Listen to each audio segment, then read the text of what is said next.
Bonjour à tous. Donc bienvenue à tous. Ça c'est une première des Tuesday, de la Tuesday des dirigeants.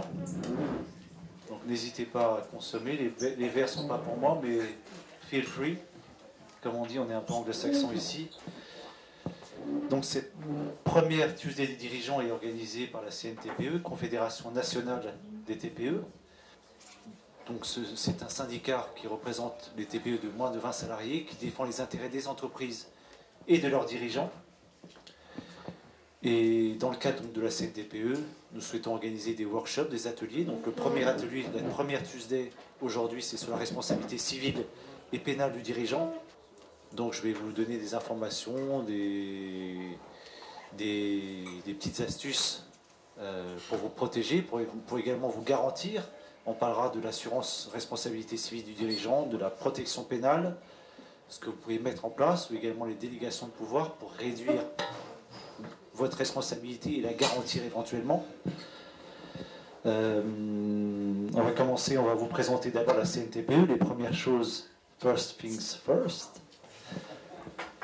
Tout le monde ne connaît pas la CNTPE et il faut qu'elle soit connue, parce que ce qu'on fait avec la CNTPE, c'est protéger, défendre, promouvoir l'entreprise, l'entrepreneuriat et les professions libérales comme moi, avocat. Donc, je vais aussi me présenter. Je m'appelle Marc Vadret de la Charrière. Je suis donc le secrétaire national de la CNTPE. Je suis également avocat au barreau de Paris. Et je vais intervenir aujourd'hui sur la responsabilité civile et pénale du dirigeant. Et donc chaque mois, dans le cadre de ces Tuesdays, on abordera un thème différent qui peut être le marketing, la digitalisation, la protection des données, le RGPD, toutes les questions qui occupent les dirigeants au quotidien. Et voilà, donc c'est un peu l'objectif de ce syndicat, c'est de défendre les intérêts des entreprises. Parce qu'il n'y a pas en France aujourd'hui, il n'y a pas un seul syndicat qui défend la TPE dans sa globalité. Vous avez des syndicats par métier, le syndicat des infirmières, les BTP. Voilà, la CNTPE a vocation à défendre chaque entreprise entre 0 et 20 salariés.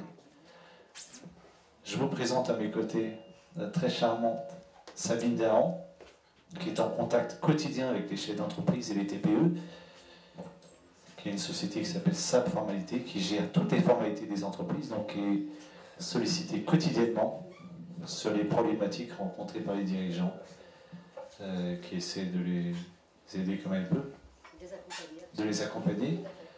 Alors, je propose, Marc, qu'on regarde et qu'on décrive un petit peu notre syndicat. On va évoquer, on va parler de 3 chiffres. Donc, 2,5 millions de très très très petites entreprises qui représentent 97,8% des entreprises en France. Alors, qu'est-ce qu'on fait? Donc, ce syndicat... et 40% de l'emploi. Et 40% absolument de l'emploi. Alors...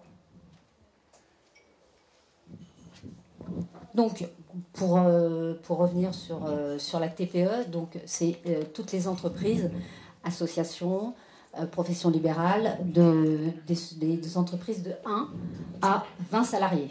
Donc, je pense qu'on est tous, effectivement concernés. En tout cas, la majeure partie des entreprises sont concernées par ce syndicat. Et effectivement, le premier souci, en tout cas, qu'on a retenu, le chef, le dirigeant d'entreprise, a effectivement un focus sur son chiffre d'affaires qu'il doit faire au quotidien. Et évidemment, s'assurer que sa trésorerie, elle soit effectivement entièrement maîtrisée pour aller de l'avant. Alors pour ce faire, donc on a imaginé, donc notre syndicat effectue à peu près une trentaine de workshops en ce moment qui se déroulent d'ailleurs en France. Donc on était à Dijon la semaine dernière et aujourd'hui donc on va commencer à effectivement lancer ce workshop ici à Paris. Donc tous les premiers du mois, l'idée c'est qu'aujourd'hui toutes nos entreprises on réfléchisse à effectivement des thèmes qui aujourd'hui les intéressent, nous intéressent. Et le premier thème qu'on a choisi, c'est la responsabilité civile à travers des cas concrets. Et donc, c'est des workshops qui sont qu'on peut retrouver sur un site, sur notre site, qui est très complet. Et en tout cas, on peut retrouver un certain nombre d'informations. Le deuxième sujet, c'est qu'effectivement, un chef d'entreprise, on est toujours, moi-même, on était 1 ou 2 salariés. Je ne m'imaginais pas pouvoir proposer à ma salariée un comité d'entreprise. Ouais, j'ai découvert cette centrale d'achat qui a été du coup très appréciée pour ma salariée et puis mes 2 apprentis. Donc du coup, c'est des options qui sont effectivement très, très appréciées. Donc on a une centrale d'achat, on a également des... Oui, en fait, on a identifié à la SNTPE toutes les problématiques que rencontrent le chef d'entreprise quotidiennement. Donc, les problèmes de comptabilité, les problèmes de paye, les problèmes de centrale d'achat, tous les services que les TPE, dont les TPE ne bénéficient pas, nous avons mis en place dans le cadre de la CNTPE des services intégrés. Par exemple, lorsque vous adhérez à la CNTPE, vous avez la responsabilité civile du dirigeant qui est incluse dans l'adhésion. Vous avez également la protection pénale, l'assistance juridique. Vous avez droit à la centrale d'achat pour l'entreprise, le comité d'entreprise, l'équivalent du comité d'entreprise pour les salariés. Nous avons également des prestations qui ont été convenues, qui sont notamment la gestion de la paie. Nous avons des tarifs privilégiés qu'on a mis en place dans le cadre de la CNTPE. Ce sont toutes ces problématiques qu'on a identifiées et qui sont là pour aider le chef d'entreprise qui a la tête dans le guidon. Et voilà. Donc, aujourd'hui, on va aborder d'un cas très concret. D'un cas très concret. La semaine dernière, mon serveur étant hébergé chez OVH, j'ai reçu un appel. Effectivement, des gens avaient hacké les bases de données des serveurs. Donc, il y en avait plus d'un millier de sociétés. Et je me suis retrouvée, on s'est complètement retrouvée, je me suis complètement retrouvée démunie face à cette situation. Et dans mon contrat, j'ai appelé effectivement, il y a un service, il y a un numéro très accessible. Effectivement, j'ai soumis la problématique qui m'arrivait, qui peut arriver à n'importe quelle petite entreprise qui a un site internet, qui a des données sur leur site. Et du coup, on a une solution qui s'est trouvée efficacement, en tout cas avec notre service de protection civile mis en place et qui du coup m'a accompagnée dans effectivement ce que je devais faire dans ce cas concret. Donc pour continuer sur les services qui sont offerts et proposés par la CNTPE, nous avons mis en place, donc quelles sont les premières problématiques de l'entreprise? C'est la comptabilité. Absolument. Dans le cadre des TPE, les experts comptables, rien contre les experts comptables, mais il faut savoir pratiquer des tarifs spéciaux pour les TPE. Maintenant, avec l'intelligence artificielle, on fait de la comptabilité, la présentation de bilan quasi automatique et on a du mal, nos TPE, à avoir des honoraires de 3 000, 4 000 euros par an pour la simple présentation de bilan. Donc nous avons passé un accord avec un groupe d'expertise comptable et nous avons dans le cadre de ce partenariat des tarifs préférentiels pour l'établissement de la comptabilité avec un suivi mensuel. Vous avez droit dans le cadre d'une heure. Dans le cadre d'une heure avec un conseiller, un comptable, membre d'une société d'expertise comptable, qui fait le point avec vous sur la rentabilité de la société, sur les prévisionnels, sur dans des conseils pratiques, et notamment sur le prévisionnel, parce que c'est important de faire le point régulièrement sur sa comptabilité, quel que soit son secteur d'activité. On se retrouve à la fin de l'année à faire le bilan, mais le bilan c'est trop tard. Il faut, pendant l'année, avoir un suivi, ce que ne fait pas toujours, c'est l'obligation de conseil de l'expert comptable, c'est d'accompagner le dirigeant. Et donc nous, c'est le premier problème de la TPE, qui est à tête dans le guidon, c'est de suivre un peu sa comptabilité, ce qu'on n'a pas toujours le temps de faire. Quel autre problème rencontre-t-on? Alors on sait que nous, des petites entreprises, on est confrontés aujourd'hui au personnel. Et aujourd'hui, c'est très apprécié, en tout cas, de pouvoir effectivement faire appel à des prestataires, en tout cas des partenariats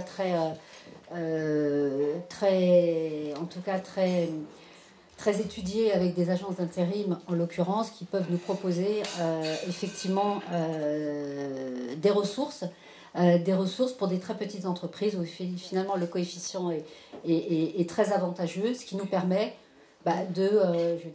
d'embaucher et d'être épaulé de façon, enfin en tout cas avec un budget maîtrisé. Oui, parce que recruter un salarié en CDI, ça coûte cher. Les conditions de la rupture, malgré le barème Macron, peut être une source de difficultés financières, et l'intérim permet de répondre à des besoins ponctuels sans avoir recours au salariat. Donc nous avons eu l'idée, c'est un problème qu'on a identifié et une solution qu'on a trouvée, c'est la solution intérim qui peut aider les petites entreprises pour un besoin, pour répondre à une commande précise. On a des accords avec des agences d'intérim qui proposent des coefficients 1,8. 1,8, alors que la moyenne c'est 2,2, donc voilà. On est plutôt bien, absolument. Sur les locations de voitures, effectivement, on a aussi là des partenariats, qui fait qu'effectivement on a réussi à négocier des garanties qu'on ne retrouve pas dans les garanties, je dirais, qu'on a l'habitude d'avoir et de voir quand on loue un véhicule. Donc là, effectivement, c'est quand même très appréciable. Les budgets aussi, les budgets sont maîtrisés à ce niveau, donc ce qui est quand même assez intéressant. Alors pour parler de la protection pénale, donc là je pense que Marc... On va rentrer dans le vif du sujet. Ouais. Donc c'est vrai que le dirigeant, tout le monde a connaissance de la responsabilité civile, mais tout le monde a plus connaissance de la RC Pro, de la responsabilité civile de l'entreprise. Chaque entreprise a l'obligation de s'assurer de couvrir ses risques dans le cadre de son activité, ce qui est normal. Ce qui est moins usuel, et le chef d'entreprise n'y pense pas toujours et ne sait pas même toujours que c'est à sa disposition. Il existe des assurances responsabilité civile pour protéger le dirigeant à titre personnel. Également, vous avez des assurances de responsabilité pour la protection pénale, en cas de... si la responsabilité pénale du dirigeant peut être engagée. Donc, la responsabilité civile du dirigeant, il faut savoir que le dirigeant peut avoir une responsabilité civile personnelle distincte de celle de l'entreprise. Donc, vous pouvez, en tant que chef d'entreprise, profession libérale, auto-entrepreneur, engager votre responsabilité, qui est une responsabilité différente de la personne morale. On peut engager sa responsabilité à l'égard de la société, ou des associés, ou même à l'égard des tiers. Ça, c'est pour la responsabilité civile. Pour la responsabilité pénale, vous pouvez également avoir une responsabilité pénale qui vient s'ajouter à celle de la responsabilité pénale de la personne morale. Sur la responsabilité civile, donc on va commencer par la responsabilité civile du dirigeant envers la société et ses associés. Donc il faut savoir qu'un associé peut engager votre responsabilité parce qu'il estime que vous gérez même mal la société. Donc le grand principe de la responsabilité, il faut une faute, un dommage et un lien de causalité, c'est le principe. Donc examinons maintenant les fautes qu'un dirigeant d'entreprise peut commettre. Donc par faute, on pense toujours que c'est intentionnel. La faute peut ne pas être intentionnelle, ça peut être une imprudence, une négligence, une carence, même du dirigeant d'entreprise. À titre d'exemple, je vais vous donner un premier exemple qui est parlant, lequel la responsabilité civile est souvent engagée. Le travail dissimulé, c'est un délit pénal, c'est également une responsabilité civile. Le fait de ne pas déclarer son salarié, c'est une carence. Ce n'est pas un acte positif, c'est une carence, c'est une négligence du chef d'entreprise pour laquelle il peut engager sa propre responsabilité civile et sa propre responsabilité pénale, en plus de la personne morale. Donc, Sur les fautes, donc la faute du dirigeant, donc ça peut être une faute de gestion, une faute intentionnelle, non intentionnelle. Il peut y avoir donc des fautes dans le cadre de la gestion de l'entreprise, donc pendant le mandat social.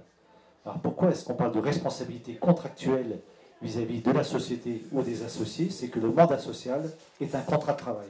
Un contrat qui lie donc le dirigeant à la société. C'est pour ça qu'on parle de responsabilité contractuelle. Le dirigeant a un contrat avec la société et donc avec ses associés. Donc on parle de responsabilité contractuelle quand la responsabilité civile du dirigeant est engagée soit par la société, soit par les associés. Alors la première faute, c'est la violation des statuts. C'est la première faute contractuelle. Si un dirigeant ne respecte pas les statuts, par exemple, il peut être prévu dans les statuts, par exemple, que le dirigeant n'a pas le droit d'être salarié d'une autre entreprise. On peut être dirigeant d'une TPE et gagner 800 € par mois et se dire bah, moi je vais prendre un travail supplémentaire pour arrondir mes fins de mois. Eh bien, si dans les statuts il est prévu que c'est interdit, vous pouvez engager votre responsabilité civile. Autre faute qui peut être commise, c'est le non-respect de la loi. Par exemple, l'obligation d'approbation des comptes et de convocation des associés, chaque année dans le délai de 6 mois de la clôture de l'exercice, c'est une obligation légale pour toutes les sociétés commerciales. Notamment, je parle des SARL et des sociétés anonymes, c'est une obligation de dirigeant. Si le dirigeant ne convoque pas dans les délais légaux, la société ou un de ses associés peut engager sa responsabilité civile. Donc, nous avons vu la violation des statuts, la violation de la loi. Il y a également la faute de gestion, qui n'est pas une violation ni de la loi, ni des règlements, mais qui est une erreur de gestion. Donc, c'est assez incroyable, le fait de mal gérer sa société, vous pouvez être tenu à titre personnel de la responsabilité, sans penser avoir commis la moindre faute, une faute de gestion. Donc ça peut être une négligence, par exemple, ça peut être également le fait de trop se rémunérer par rapport au chiffre d'affaires. Vous octroyez une rémunération trop avantageuse ou des avantages en nature qui sont trop importants, c'est constitutif d'une faute de gestion qui engage votre responsabilité civile à l'égard des salariés, des associés et de la société. Votre responsabilité de dirigeant peut également être engagée lors de la cessation des fonctions. Un dirigeant qui démissionne sans donner de préavis raisonnable peut engager sa responsabilité parce qu'il met en difficulté la société, même si ce n'est pas prévu dans les statuts. C'est comme en droit du travail, il faut donner un préavis raisonnable, ou comme dans les relations commerciales, quand on met fin à une relation commerciale, il faut donner un préavis raisonnable. C'est la même chose pour un dirigeant qui démissionne. Si ce n'est pas prévu dans les statuts, il faut quand même donner un délai raisonnable pour pouvoir organiser la succession et la poursuite normale de l'activité. Toujours dans la démission de la rupture du contrat de travail, le dirigeant peut être amené, si la cessation des fonctions se passe mal, à dénigrer la société, à publier des articles sur la société, dénigrer, là, à nouveau, vous engagez votre responsabilité civile. Donc on se rend compte qu'il y a une multitude de cas dans lesquels le dirigeant peut engager sa responsabilité civile personnelle. Toujours sur cet aspect de faute, le dirigeant a une obligation de loyauté envers la société et les associés. Qu'est-ce que c'est que la loyauté? C'est agir toujours dans l'intérêt de la société et ne pas nuire à la société. Ça peut être contractualisé, par exemple dans une clause de non-concurrence, comme dans les contrats de travail, vous avez des clauses de non-concurrence qui lient le salarié à l'employeur. Vous pouvez avoir des contrats de dirigeants dans lesquels il est stipulé dans le contrat de mandat social qu'à la rupture du contrat de travail et pour une durée déterminée, le dirigeant peut être soumis à une clause de non-concurrence. Donc le fait qu'il crée une société avec un objet social similaire et en prenant des clients, ça peut être constitutif d'une faute de gestion quand c'est contractualisé. Mais également, quand ce n'est pas contractualisé, c'est également, de manière générale, le dirigeant est tenu à une obligation de loyauté. Voici un peu le tour d'horizon des fautes dans le cadre de la responsabilité civile envers les associés et la société. Sur le dommage, évidemment, s'il n'y a pas de dommage, il n'y a pas de responsabilité. S'il n'y a pas de préjudice, on ne peut pas invoquer la responsabilité du dirigeant. Pour que le dommage soit constitutif, puisse engager la responsabilité du dirigeant, il faut qu'il soit direct, certain et personnel. Alors si c'est l'associé qui invoque la responsabilité, il faut qu'il ait subi personnellement un dommage. Si c'est la société, il faut qu'elle puisse se prévaloir d'un dommage, sinon il n'y aura pas de responsabilité civile personnelle du dirigeant. Sur le lien de causalité, il appartient à celui qui se prévaut d'une faute de justifier du lien de causalité, c'est le b.a.-ba, même pour les non-juristes, de ça. Sur le lien de causalité, on peut toujours s'exonérer du lien de causalité en invoquant par exemple la force majeure ou en indiquant que la personne qui se plaint de ce dommage aurait participé à la commission de l'infraction ou de la violation, par exemple. Donc là, on a vu la responsabilité du dirigeant envers ses associés et l'entreprise. Mais également, le dirigeant peut engager sa responsabilité à l'égard des tiers. Qui sont les tiers? Les tiers, par exemple, un client, un fournisseur, ça peut être un mandataire liquidateur, toute personne qui est étrangère à la société est considérée comme un tiers. Donc, nous allons voir brièvement quelles sont les conditions dans lesquelles un dirigeant d'entreprise peut engager sa responsabilité envers les tiers. Donc, c'est quand même la responsabilité civile du dirigeant est quand même plus souvent actionnée par la société ou les associés. Moins par les tiers, parce que les conditions de mise en jeu de ces responsabilités sont beaucoup plus strictes. Il faut une faute, notamment une faute personnelle séparable des fonctions du dirigeant. Donc il faut que le dirigeant ait une volonté de nuire, il faut que ce soit des actes qui soient étrangers à la gestion quotidienne de la société, et il faut que ce soit d'une particulière gravité pour que le dirigeant engage sa responsabilité à l'égard des tiers. Donc c'est souvent des cas qui sont assez graves. Par exemple, un gérant de société qui prend les produits de la société, qui fait de la contrefaçon, quelqu'un qui se présente comme dirigeant de la société, mais qui en fait distribue d'autres produits, un dirigeant de société qui, dans le cas de son activité, blesse volontairement à un conflit et violent avec une personne, il engagera sa responsabilité personnelle parce que c'est assez grave et ça ne fait pas partie de l'objet social.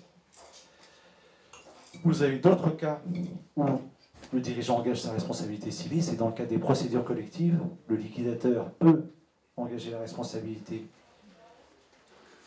civile du dirigeant. Il y a des lois spécifiques dans le Code de commerce dans lesquelles le dirigeant peut être tenu responsable, notamment l'insuffisance d'actifs de la société. Dans le cadre des liquidations judiciaires, le liquidateur peut engager la responsabilité civile. Il y a des dispositions dans le Code de commerce spécifiques.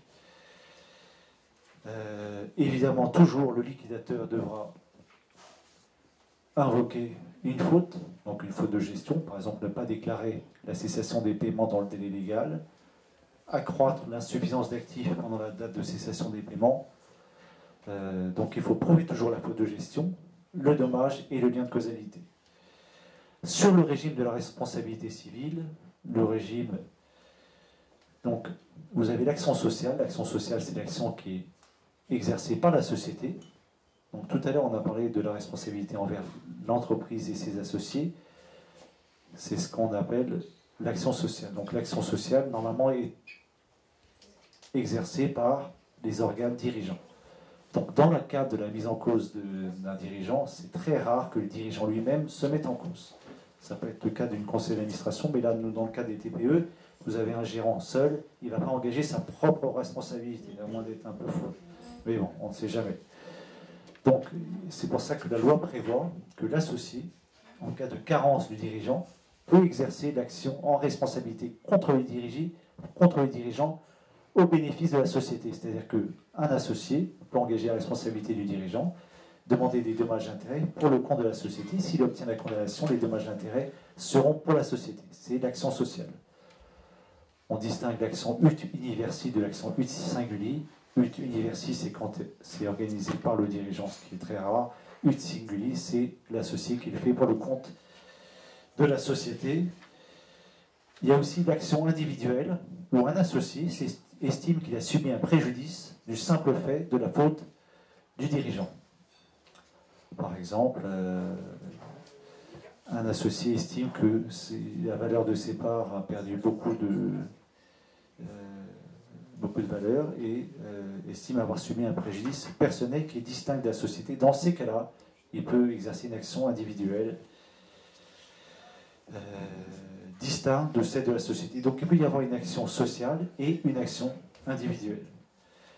Sur le tribunal compétent, c'est toujours le tribunal de commerce quand il s'agit de société commerciale.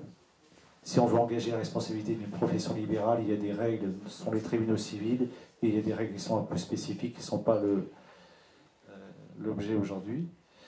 La prescription, c'est important de savoir quand vous êtes dirigeant, quelles sont les prescriptions. Elles sont de 3 ans à compter de la réalisation de l'acte incriminé ou alors de la découverte. Donc si par exemple vous n'avez pas convoqué une assemblée générale et que vous en avez convoqué d'autres par la suite, vous savez qu'au bout de 3 ans vous êtes tranquille. C'est un chiffre à connaître, la prescription de 3 ans.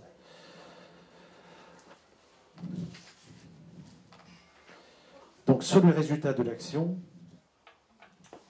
s'il y a plusieurs responsabilités, comment fait-on? S'il y a par exemple 2 co-gérants, peut-on engager la responsabilité des 2 co-gérants? Est-ce qu'il y a une solidarité? Est-ce que si un gérant a commis une faute et pas l'autre?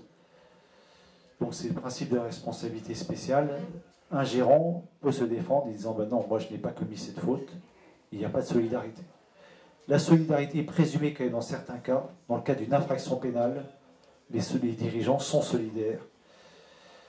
Dans le cadre également des procédures collectives, des insuffisances d'actifs, si vous avez même un dirigeant de fait et un dirigeant de droit, si c'est par exemple le dirigeant de fait qui a commis toutes les fautes de gestion, le dirigeant de droit sera solidairement responsable parce qu'il a laissé l'autre dirigeant, qu'il soit de fait ou pas, commettre ses actes. Parce qu'il n'y a pas de limitation de responsabilité. Quand on est dirigeant pour toute la boîte. Sauf à mettre en place des délégations de pouvoir. Ça c'est un objet très spécifique, la mise en place de délégations de pouvoir. C'est un peu plus dans les grandes sociétés. Il y a certaines conditions de validité de ces mises en place de délégations de pouvoir. Donc, fort de ce constat de toutes ces responsabilités, c'est un peu effrayant, mais c'est quand même une problématique quotidienne. On peut mettre en place des assurances, responsabilité civile du dirigeant. Il y a beaucoup de formules qui sont disponibles.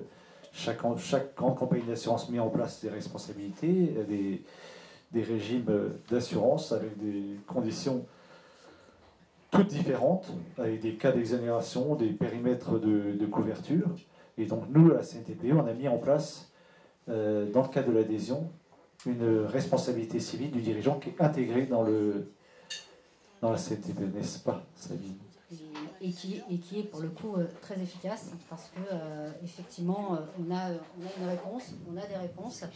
Un litige aussi que j'ai dû gérer pour un adhérent, effectivement, qui se trouvait être en difficulté suite à un contrat qui n'a pas été correctement exécuté, et il a reçu une lettre, effectivement, lui demandant d'engager sa responsabilité.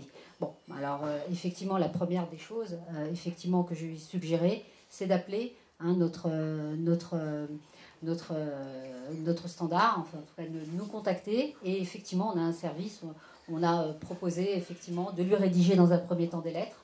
Donc c'est des choses concrètes. Je pense que dans notre prochain workshop, on aura vraiment des retours d'expérience, des gens qui viendront aussi témoigner un peu de tout ce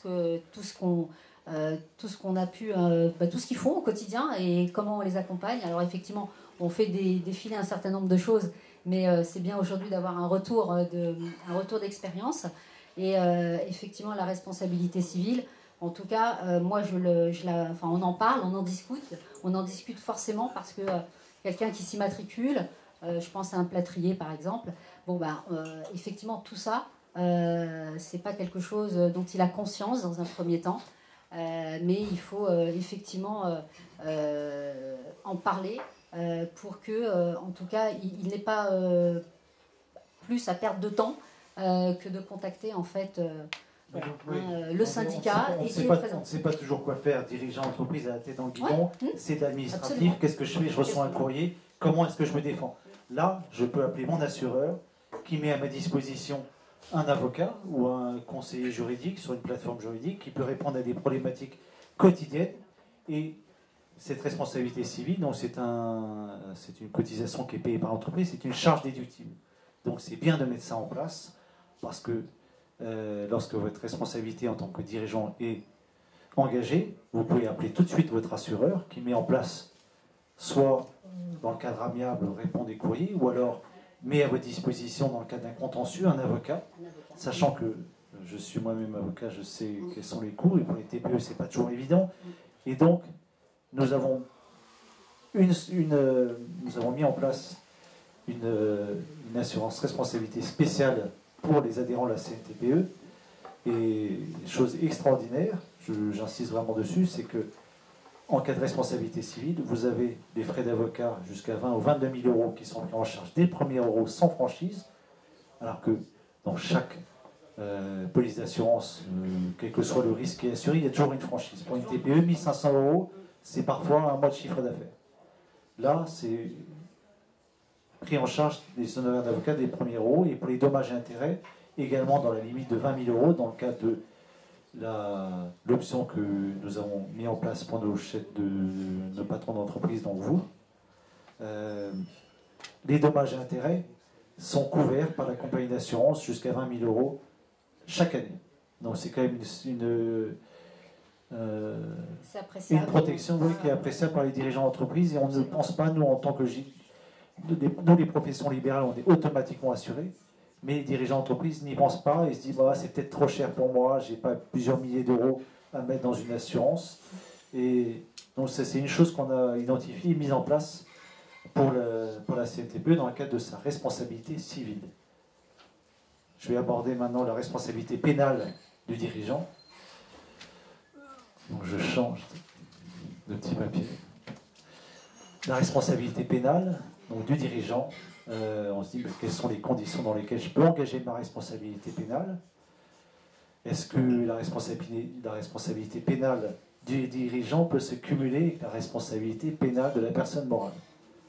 Est-ce que, par exemple, l'entreprise, par exemple, fabrique des jouets et puis il y a un enfant qui se blesse et qui meurt? Qui est responsable pénalement? Est-ce que c'est l'entreprise? Est-ce que c'est le dirigeant? Donc c'est ce qu'on va voir aujourd'hui.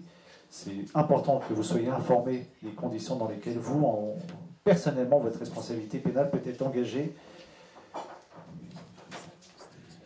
Je vais vous rappeler, je vais vous citer un seul article du Code pénal, même du Code. Moi, je ne suis pas très article, mais c'est quand même sympa. Puis je trouve que cette phrase est belle. Ça s'appelle « Nul n'est responsable pénalement que de son propre fait ». C'est l'article 121.1 du Code pénal. Je relis mes notes parce que je suis très honnête. Donc, qu'est-ce que ça veut dire « Nul n'est responsable pénalement que de son propre fait » ? C'est-à-dire que le dirigeant, par principe, ne sera pas responsable pénalement des conséquences pénales de l'activité de l'entreprise. Il faut que le dirigeant ait commis une faute pénale qui soit spécifique. Donc, on va voir un peu la responsabilité pénale du droit des affaires, qui ne sont pas les crimes de droit commun, c'est le droit pénal des affaires.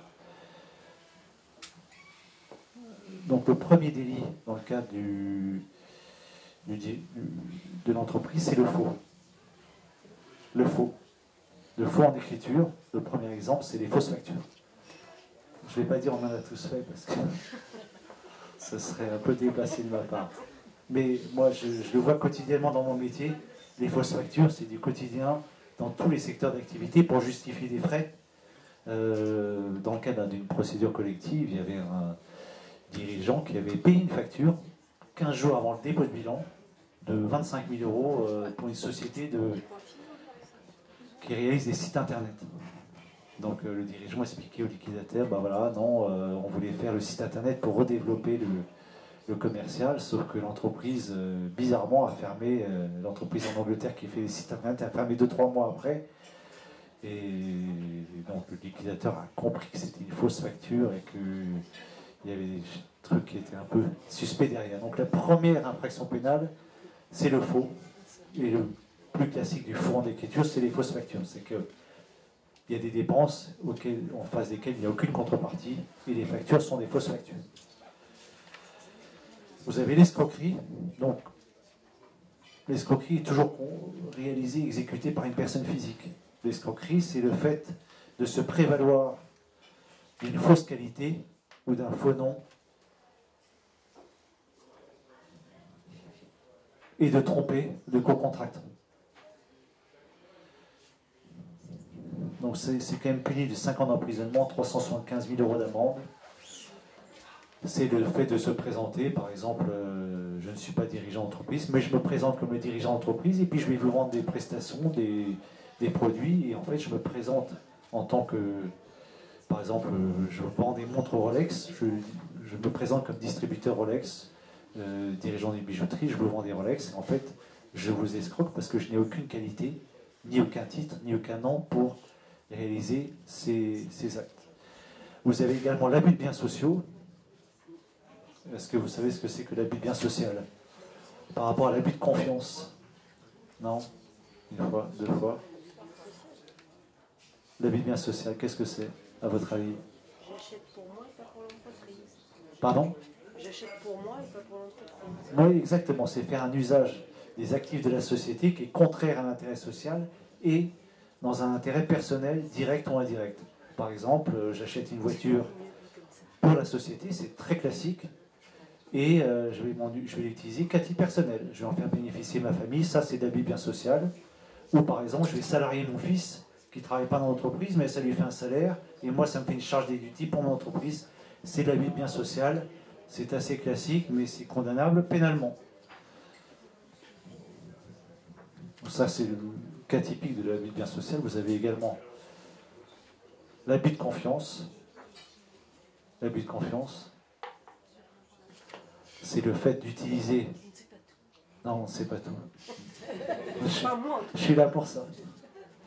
L'abus de confiance, c'est le fait de détourner l'usage d'un bien ou d'une prestation. À titre d'exemple, la société emprunte je sais pas, 50 000 euros pour faire des travaux d'agencement dans l'entreprise, et ces fonds vont servir à employer des salariés. Mais c'est un détournement d'un usage, c'est qu'il y avait un usage qui était contractuellement déterminé, et on en modifie l'usage. Il faut la distinguer de l'abus de bien social, qui est assez proche. L'abus de bien social, on abuse de l'actif d'une société à son propre profit ou au profit d'une de ses entreprises, alors que l'abus de confiance, c'est abuser la confiance. Vous m'avez donné ceci pour que j'en fasse tel usage, je l'ai détourné et j'en ai fait un usage qui est contraire à sa destination primale.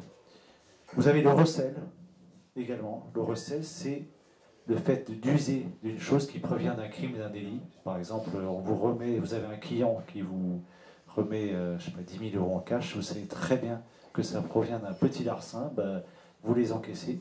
Moi, si en tant qu'avocat, je sais qu'un client a fait une saloperie, me paye avec, si moi j'utilise et que j'ai conscience de l'origine frauduleuse des fonds et que je le possède et que je l'utilise, c'est du recel. Donc ça, c'est un problème quotidien. Et d'ailleurs, les organismes, mais bon, on est très surveillés quand il s'agit de ça. Vous avez le blanchiment d'argent. Blanchiment d'argent, c'est un peu plus sérieux. C'est quand même pas une infraction pénale qui est quotidienne pour le patron de TPE. C'est le fait d'avoir... Donc c'est proche du recel, c'est le fait de connaître l'origine frauduleuse des fonds et d'en cacher l'origine. C'est-à-dire utiliser des manœuvres pour essayer de les rendre non frauduleux. Ça, c'est ce qui s'appelle le blanchiment d'argent. Vous avez aussi le recel de blanchiment. Voilà, c'est juste pour présenter un peu les infractions pénales du chef d'entreprise. Vous avez également la fraude fiscale, qui est le fait de se soustraire volontairement, soit aux déclarations, soit au paiement des impôts. Donc le fait par exemple, vous êtes dirigeant d'entreprise, vous ne déclarez pas la TVA, ça peut être une infraction pénale. Donc ça, ce sont les infractions qui sont intentionnelles. En matière pénale, il n'y a pas d'infraction pénale quand il n'y a pas d'intention. Il y a quand même certaines infractions pour lesquelles il n'y a pas d'intention. C'est-à-dire que, bien que vous ne souhaitiez pas commettre une infraction, le simple fait que vous ayez été négligent ou peu diligent peut engager votre responsabilité pénale. Pas besoin de vouloir contourner la loi, le simple fait de ne pas être au courant de la loi peut engager votre responsabilité pénale. Je l'ai évoqué tout à l'heure, le travail dissimulé. J'ai oublié de déclarer un salarié, je peux avoir ma responsabilité pénale engagée pour travail dissimulé. Alors que, non, je suis nul, je suis mauvais gérant, tant pis, il faut que tu connaisses la loi, et le fait d'être en retard sur ces déclarations, c'est non intentionnel, c'est aucune intention frauduleuse, non, vous pouvez avoir votre responsabilité engagée. Autre cas, un salarié qui se blesse dans le cadre de son activité professionnelle, je ne sais pas, vous avez un manutentionnaire qui conduit un Fenwick, il se blesse, il meurt. Vous, en tant que dirigeant, vous avez l'obligation de former vos salariés. Le fait que vous ne l'ayez pas formé, vous ne lui ayez pas donné une formation qui lui permet de conduire ce Fenwick, vous pouvez être responsable pénalement et vous retrouver en correctionnel. Donc la société se retrouve en correctionnel, le dirigeant aussi, peut être condamné. Donc, comment limiter un peu sa responsabilité pénale? C'est comme pour la responsabilité civile. On peut prévoir des délégations de pouvoir qui permettent, c'est plus dans le cas des grandes entreprises, de réduire un peu l'addition. Donc, les délégations de pouvoir permettent, par exemple, de donner des pouvoirs limités dans un cadre déterminé sur certains points, des pouvoirs à un directeur général, ce qui fait que s'il y a une faute qui est commise dans le cadre de ce périmètre, vous pouvez dégager votre responsabilité. Ce sont des actes qui ne sont pas évidemment à rédiger parce qu'ils peuvent être remis en cause. Donc ça, c'est une façon d'exonérer sa responsabilité. Et évidemment,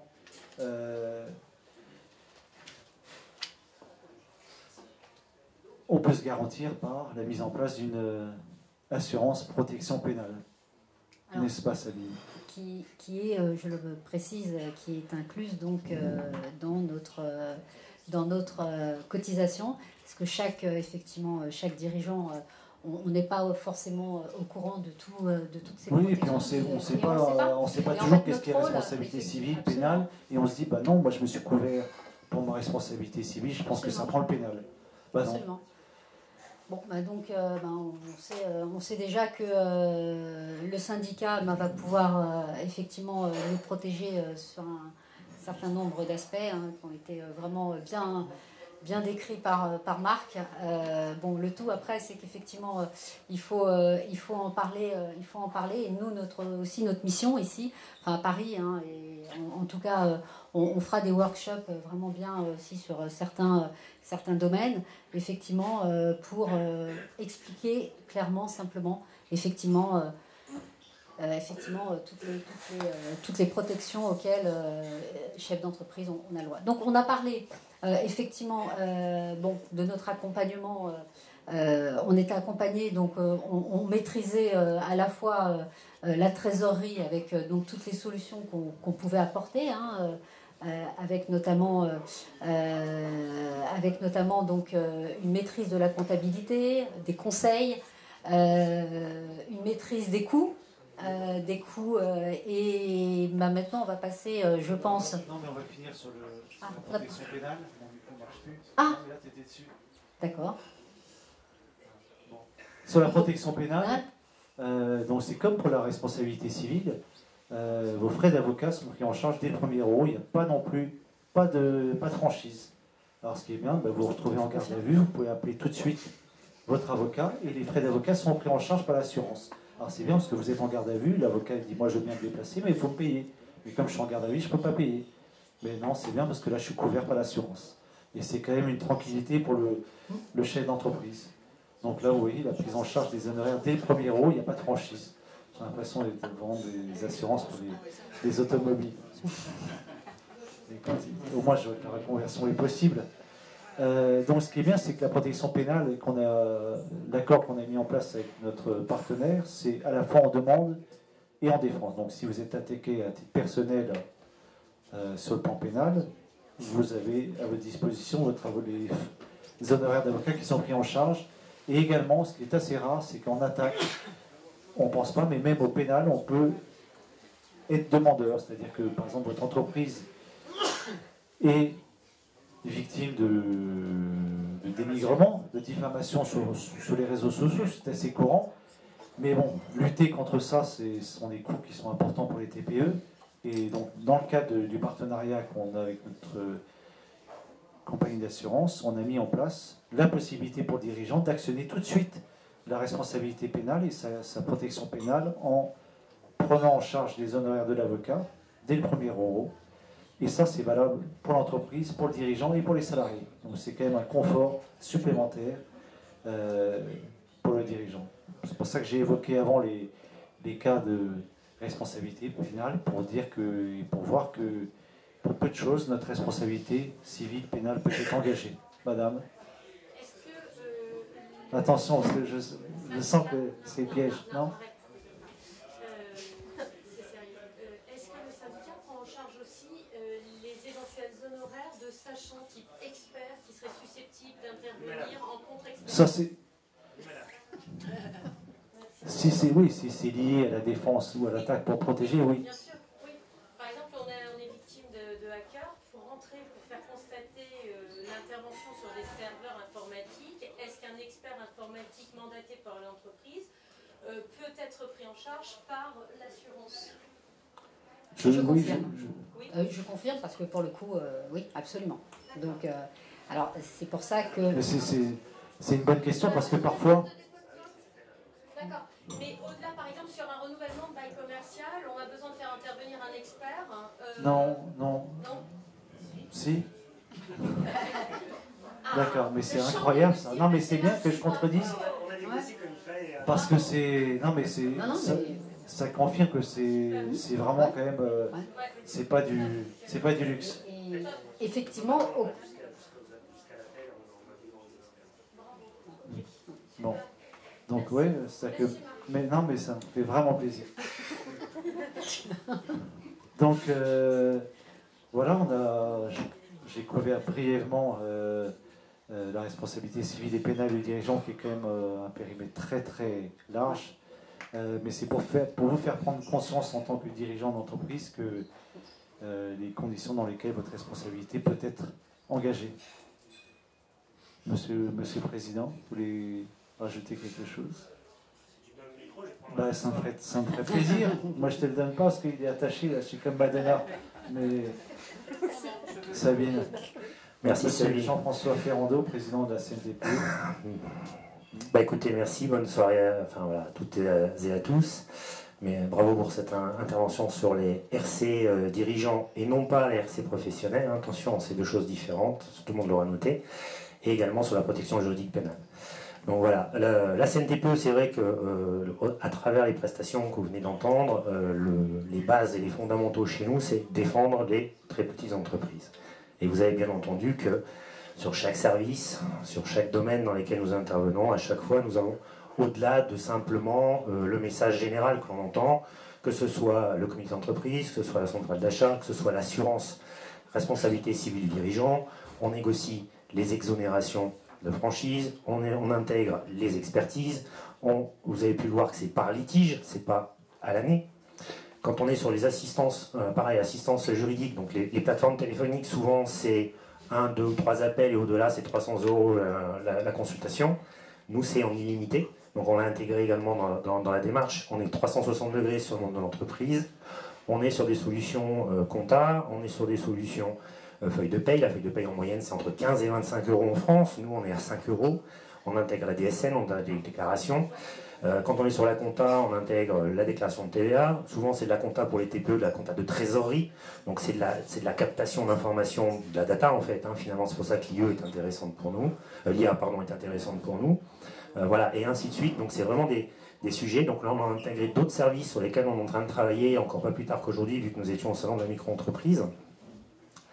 Et l'idée, c'est bien sûr, quand on dit défendre la très petite entreprise, c'est pas simplement syndicalement, c'est aussi sur des solutions concrètes. C'est-à-dire que quand on adhère à la CNTPE, on peut consommer, entre guillemets, parce qu'on est quand même dans une génération de consommation aujourd'hui, on peut consommer immédiatement des services et des solutions qui sont propres et adaptés à la spécificité de la TPE. Voilà.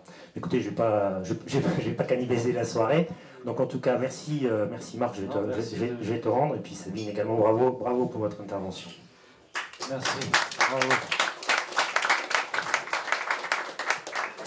Il nous manque un petit volet, c'est que effectivement, après tout ça, effectivement, on a parlé de sujets importants, mais on a aussi le bien-être du dirigeant.